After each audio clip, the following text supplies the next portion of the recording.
asking the company to make that commitment. According to the Humane Society of the U.S., most eggs sold in the U.S. are laid by hens in what's called battery cages. You see them in these photos here. And because of growing public opposition to this method, many grocers have pledged to stop selling cage-laid eggs by 2025, in 9 years. And that includes some big names like Walmart, Kroger, Albertsons, and Costco.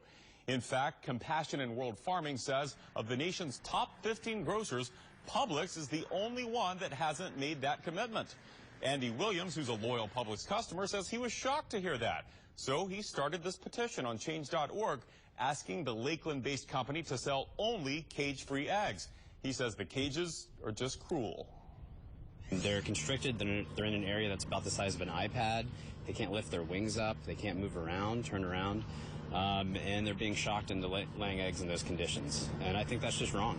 We are working with our suppliers to better understand what the feasibility is of converting our shell eggs to cage-free.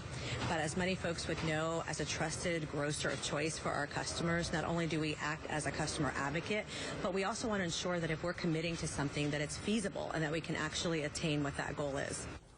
All right, so what she's saying there is Publix is already having the cage-free conversation, but the spokesperson also says there are a lot of other factors to consider, like the cost to consumers. Currently, the national average for a dozen large cage-free eggs is $2.99 versus $1.02 for a dozen USDA grade A eggs, so 3 times as much.